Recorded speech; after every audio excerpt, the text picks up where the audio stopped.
आता बातमी मुंबईतून दक्षिण मुंबईसह पूर्व आणि पश्चिम उपनगरामध्ये वाहतुकीसाठी महत्त्वाचा असलेला सायन्स स्थानकातील ब्रिटिशकालीन पुलाचं पाडकाम केलं जात आहे। हा पूल जुलै 2026 पर्यंत वाहतुकीसाठी पूर्णपणे बंद असेल। या दरम्यान सीएसएमटी ते कुर्ला दरम्यान 5वी आणि 6वी रेल्वे मार्गिका उभारण्यात येणार आहे। मध्य रेल्वेनं रविवारी घेतलेल्या मेगा ब्लॉक दरम्यान पुलावरचे 7 गर्डर हटवण्यात आलेत। याचा आढावा घेतलाय आमच्या प्रतिनिधी स्नेहा जाधव यांनी।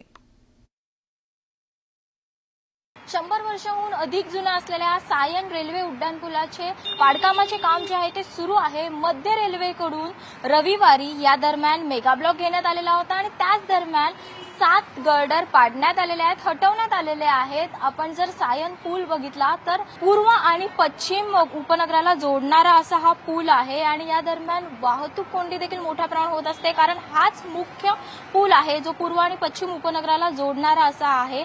बरीचशी मंडळी जी आहेत ती याच पुलावरून जायची, परंतु हा पूल बंद असल्याने नागरिकांना देखील याचा त्रास सहन करावा लागत आहे। हा पूल जो आहे तो जुलै 2026 पर्यंत वाहतुकीसाठी पूर्णपणे बंद राहणार आहे। ब्रिटिश कालखंडात उभारण्यात आलेल्या या 111 वर्षे जुन्या पुलाची संरचनात्मक तपासणी IIT आणि मध्य रेल्वेच्या तज्ज्ञांनी केली होती। दोन्ही अहवालात पूल अत्यंत धोकादायक स्थितीत असल्याचे निष्पन्न झाले होते। त्यामुळे पुलावरून जून 2023 पासून अवजड वाहतूक बंद करण्यात आलेली होती। त्यानंतर 1 ऑगस्ट 2024 पासून हा पूल सर्व प्रकारच्या वाहतुकीसाठी बंद करण्यात आलेला होता। या प्रकल्पाअंतर्गत सीएसएमटी ते कुर्ला दरम्यान 5वी व 6वी रेल्वे मार्गिका उभारण्यात येणार आहे आणि त्याच अनुषंगाने हा जो पूल बघतोय आपण, उड्डाण पूल बघतोय, हा बंद ठेवण्यात आलेला आहे। याच्या पाडकामाचे काम सुरू आहे।